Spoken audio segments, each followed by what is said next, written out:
cops. The other half are like, I got the uniform that makes me in power in all situations. You piss me off, you get a ticket.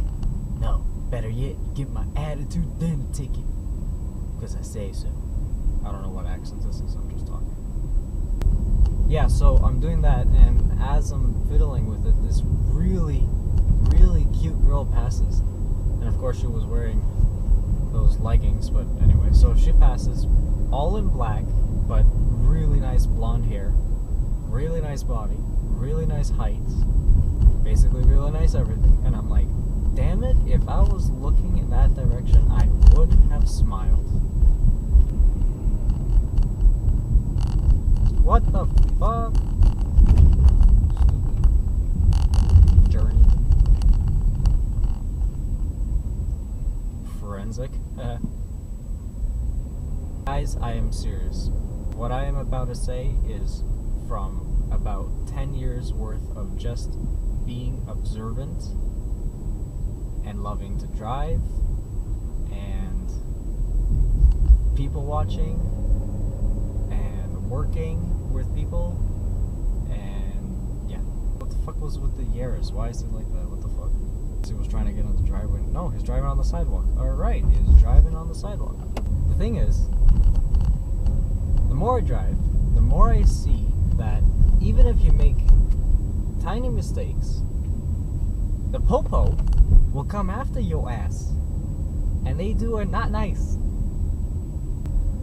Nowadays, though, they will immediately pull you to the side, write up a ticket, and give you a lecture. Forget a warning. They would full-on fucking lecture you. I mean it. I mean what I'm saying. You cannot go fast anymore. You have to be, like, you have to obey the rules, and which is great. You know, don't get me wrong. Obey the rules.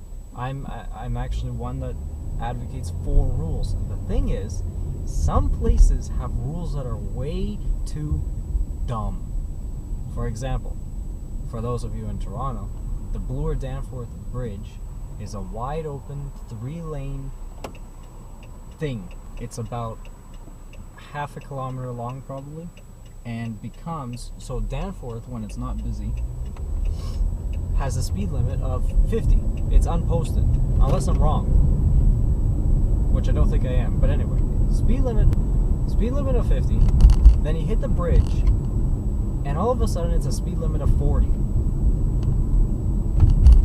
I'm like, okay, I get that it's a speed limit, I get that it's a bridge, it's great, but wide open 3 lanes, you know, straights, there are no curves until you hit the end of the bridge. Even the popo that I've seen, so the popo used to actually hide out where that college, whatever the fuck is at, where the pizza is. They'd actually hide there and catch anybody that speeds off of the bridge heading east. They don't do that anymore, like for whatever reason they don't hide out there anymore. But I've seen popo driving 60 on the bridge when the posted speed limit is 40. Hold on a second. Aren't you supposed to be enforcing strictly a 40? The other great story I have about popo is usually with the warmer weather I start biking back and forth to work and home. And usually I take Danforth Bloor to the bridge to Sherbourne, because Sherbourne has the bike lane, and then from Sherbourne down. Ow. Basically, I want to go to Adelaide, Jarvis and Adelaide. I'm bicycling north on Sherbourne, and there's this popo on a bicycle in front of me. I'm like, you know what? Fine, he's slower than me, whatever, it'll give me a chance to relax anyway, I'll just follow him. So I'm following him, and we come up on a red light. He doesn't stop. He literally has his whistle in his mouth, blows the whistle twice, I think it was. It was not 3 times. It was not like, you know, repetitive to be warning. It was once or twice, and he just flies through the fucking intersection. And there was a car that was like, what the fuck, kind of stop, kind of brake, let him go, and he just, and I'm thinking, okay, maybe he got like a radio call and I just didn't hear it, you know, and he's responding to one of those community housing shits that they have up there in the bad area. You know, maybe it was one of those, because the popo are always there anyway. Nope. As soon as he passes the intersection, he literally sits back down on his bicycle and just pedals normally. And I'm like, and I'm still waiting for the light to turn red. Like, I didn't go with him. I catch up because he's fat ass slow and he has all that equipment with him anyway. So I catch up to him so close that I can like see the details on his gun. We come up on another intersection. This one, we were facing green, but there were like 3 seconds left. He kind of hesitates. He doesn't stop. He stands up on his pedals, blows his whistle 2 times, and goes through it. And I'm already, you know, pressing my brakes and slowing down and putting my leg out to land on the curb and wait. I'm like expecting this by now, right? He goes through it. I swear to you, almost gets hit by a pickup truck, because the pickup truck has like no fucking clue what's going on. Almost gets hit, yet he keeps on going through. And I'm watching him closely. As soon as he passes through the intersection, Let's go. he relaxes. At that point was when I started to think that the popo, half the popo, were not good popo. The best part of all this is, he realized, finally, I swear to you that the 2 previous intersections where I caught him going through the red, he did not realize I was right behind him. He looked back, he met my eyes, and I'm not sure, but I think there was a look of, oh shit, did he see me kind of thing. From that moment on, he behaved. He stopped at the reds. He looked all in all directions. We have a bad neighbor. She actually rammed my father's car while it was parked. Father had parked normally, but the guy in front of him was a big pickup truck. So the way he had parked, it almost looked like he was taking up 2 spots after the truck had moved. It's because the guy that came in taking the truck's spot was a regular, you know, was a regular sized car. I think it was a sedan, not even, it was a coupe. Behind my father though, there's a fire hydrant. And for whatever stupid dumb reason, she thought, she's like 60 years old, she's the most bitchiest of the bitch. She thought that she would fit. Basically, she did not fit by a couple of inches. So she thought that if she gives my father's car a nudge, it will actually move forward. But of course, automatic cars have the pin in the engine. That's where park is. Pin in the transmission. As well as he always, well, I always put my parking brake. It's not gonna go anywhere. You know, you can literally push the car at like, push it from behind. It has a good handbrake, I'm telling you. You can push the car at like 4,000, 5,000 RPM with a 4-cylinder engine, and then maybe it will move like a centimeter. She tries it, and we just happened to be in the front with a good view of what was going on. And my father goes out, and she looks at him, and she looks at the cars, and they're basically, you know, her license plate in the front bumper was touching my father's back bumper, right? And the license plate is the most furthest out, so obviously it's going to be scratching the bumper, which is, you know what, I don't really care. I've bumped people before. This car has the actual bumper in the back, so you're not bumping anything like the license plate or any metal. The front though has that pointy nose thing, which is, I don't like, but anyway.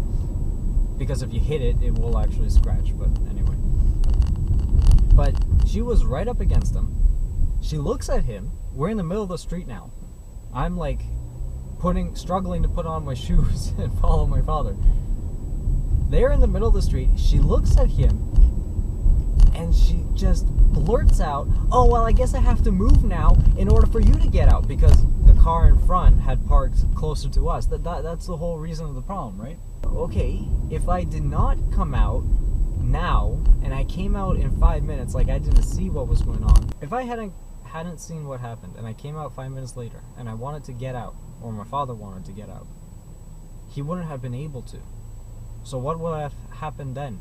We're gonna go knocking at our enemy's door, asking for the bitch to move her car? Even if we did, she'd be like, fuck you, and slam the door on us. That's how stupid she is. Like, we have literally not done anything in the 10 years that we've been her neighbor, and she has, like, our lives.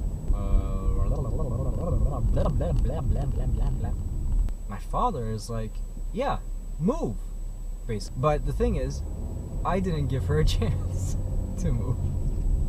Because I started spazzing, saying, I wouldn't be talking or complaining about parking when you have 2 cars. Her husband has a VW, what's the big one? Not the Tiguan, the huge one.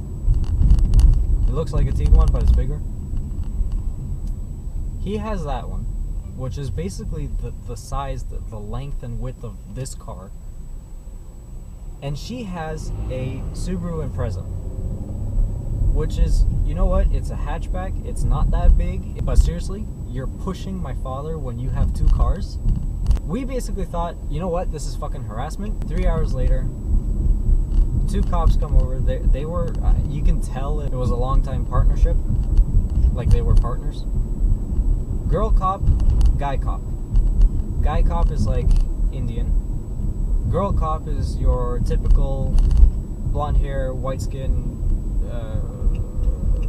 German, maybe Norway, maybe Norwegian, Swedish? No, it can't be Swedish. Anyway, one of those. Okay, white girl, blonde hair. Actually, what I want to marry. But anyway, we tell them what happened, and they're like, you know what? There's nothing we could do. She could actually yell and scream and swear at you, and it is actually perfectly legal.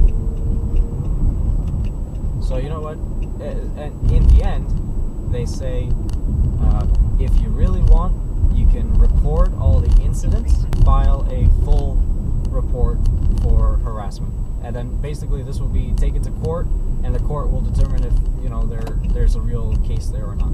We're not that kind of people, so we never did it anyway. Here's the thing, the guy cop, and you know what, maybe I have this a little bit wrong, the guy cop was not this bad, but the guy cop was a more strong-armed, this is not what you call the cops for, kind of asshole personality. The girl cop was a lot more understanding. They literally act like they own the whole fucking neighborhood. Girl cop forced the guy cop to both go to our neighbor and give them a warning. Girl cop and guy cop go to neighbor, give them a warning. Here's the funny part. I was watching from, we have this like front enclosure, so I was watching as the cops knocked on the neighbor's door. The neighbor literally did not answer for like a good 3-4 minutes. Finally, they answer, and the cops go in, the popo go in.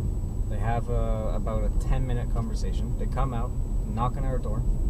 We let them in, of course. They sit down, they're all comfortable. And the girl cop openly speaks out and says, she's crazy. She's crazy. We gave them a warning. I strongly suggest you just ignore. Then she also recounted how they opened the door and had alcohol and offered the popo alcohol, a drink, and also said, oh, I'm sorry you have to deal with our neighbors. I can't do a better British accent. She actually told us this, thinking in my head, girl, I love you. Thank you for becoming a cop. Thank you for becoming who you are. Don't change. I do not believe in police brutality. Very good documentary. They took a guy that was against police and thought very much about, you know, police brutality. We want you to partake in a training exercise that they usually do in the 3rd year of cop training. And he's like, okay, whatever. And in that course, it's actually an outdoor, hands-on course. They actually teach you teach the cop how to handle or react to a hostile situation. One of the officers, one of the trainers, approached him 3 or 4 times, different scenarios, one with a knife, one with a gun, one just crazy, crazy stuff like that, and attacked him. All 4 times he failed the criteria of a quote good cop because he ended up shooting the guy.